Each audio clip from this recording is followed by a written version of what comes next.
When you're out camping, whether you're chopping wood for a big fire or you're dealing with a situation like this where there's a tree going over the road, you need to be able to deal with it. We're gonna go over the two options that we use. Hopefully that'll help you choose. Do you want one, the other, or do you need both? You have found Explore Trek Adventure with Kelly and Greg. We cover everything camping from backpacking to adventure vans. The first option is a small handsaw, and we keep ours right down here, and that way it's quick and easy to grab if there's something going over the road, if it's something small. And this is the Silky F180, and it's a small 7.5-inch blade. It is a very, very, very, very sharp blade. Not only do we keep it in the van, but it's lightweight enough if we're going on a backpacking trip where we know we can burn, we'll often take this, and that way we can cut small firewood. If you're going for the small handsaw route, or honestly, if you're going for either of these routes, you definitely need to get a nice pair of work gloves. And we got these at Harbor Freight. I think they were like $7 or $8. They're super cheap. You can get a couple pairs. They're gonna protect your hands. Keep them in where they're easily accessible so you won't forget them. Because if you're out chopping, and just taking a look at this, if you're chopping away and this jumps over and gets onto your hand, it's gonna do some crazy damage to your hand. Second option is some kind of chainsaw. And we keep ours in here.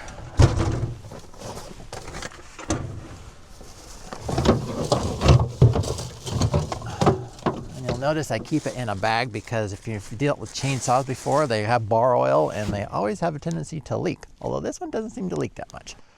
So we ended up choosing the Milwaukee Hatchet. You can see that this hatchet has a small, tiny little blade. And for us, it's mostly emergency situations where we have to cut down a tree like down there, or if we're cutting small amounts of firewood for a fire. And then this is small enough where obviously you can see it fits in there. I looked at the bigger one that they make and has a 16-inch blade, but I don't know where we would put it. If you're gonna buy one of these, make sure you check out the combos. Oftentimes they'll throw in the batteries and the chargers for not a whole lot more. We ended up with the 6-amp-hour battery. Has worked well for us so far. And one thing that we also do with this battery is there's an adapter we use. We can power up our Starlink with it. So that's pretty cool. And it lasts for like 5 or 6 hours. They'll usually throw in a charger, but I wish these things were a little smaller. This tool is definitely lopsided without the battery, but once you put the battery on, it's actually pretty stable.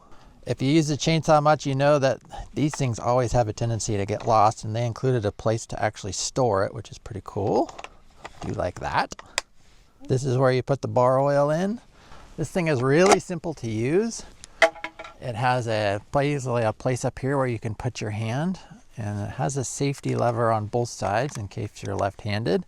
And once you press that, pull the trigger.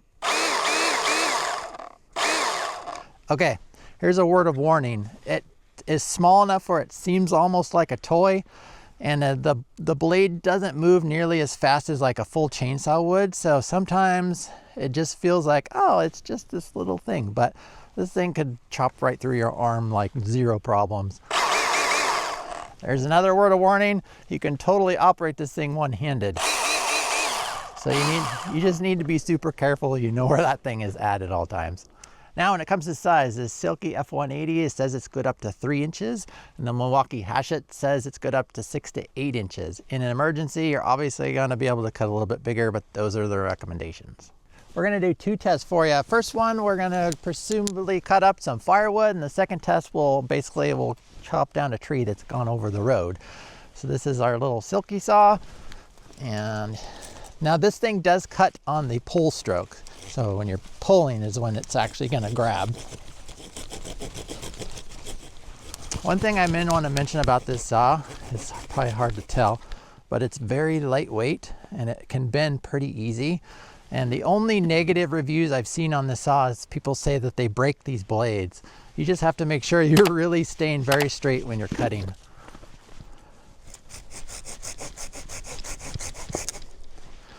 See, that was actually pretty quick.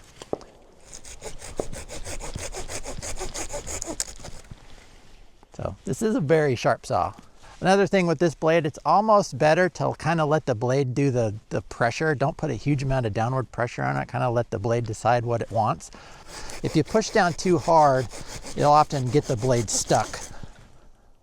So it cuts actually really nice. I really like the saw. Let's check out the chainsaw here. And to get the little branches,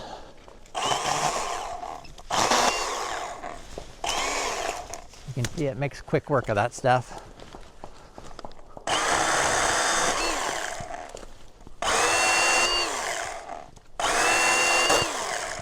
So you can see that goes super, super fast.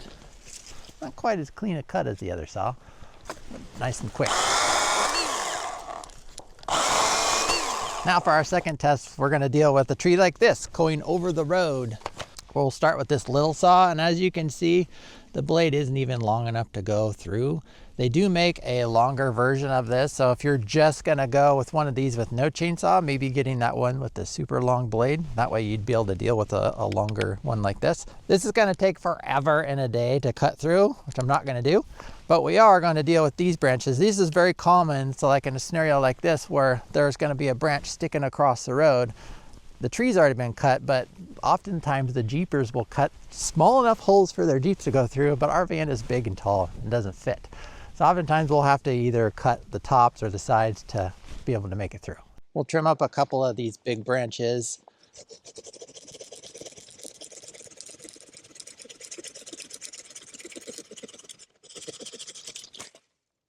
So you can see how long it took that. Trying to cut through this big log is going to take you forever. But if you were totally stuck and you had to cut that log, you could. The thing I like about this saw is it's light enough and easy enough, and oftentimes we've actually had to reach up really high and cut in like at super weird angles, and it's actually pretty easy to do with a saw like this. Now it's the Milwaukee Hatchet's turn. We're going to trim up these branches here, but then we're going to cut all the way back here.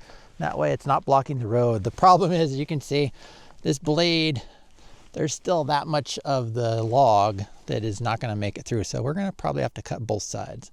We'll actually see how well that goes. And to give you an idea, our battery is still full.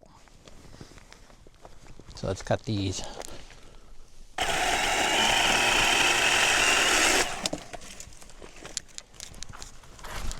Much faster than the small handsaw.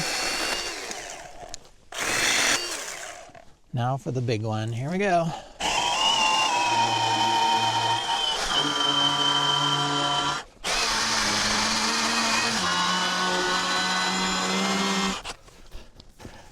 I do have to say that the motor on this doesn't get bogged down. I've owned some other cordless chainsaws in the past and they always just bog down. This one just keeps plowing.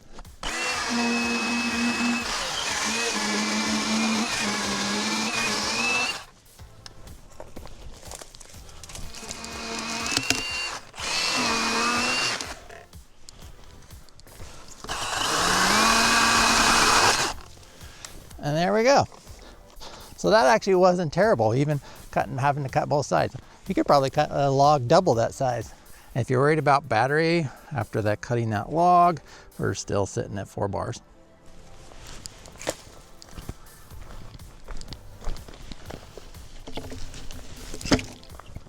There. So when it comes down to it, which one of these are you gonna pick? I think this little Silky Saw is good for people who are out just infrequently. Good for backpacking, good for those just like every once in a while scenarios. Obviously, it's gonna be super sucky to cut something like that.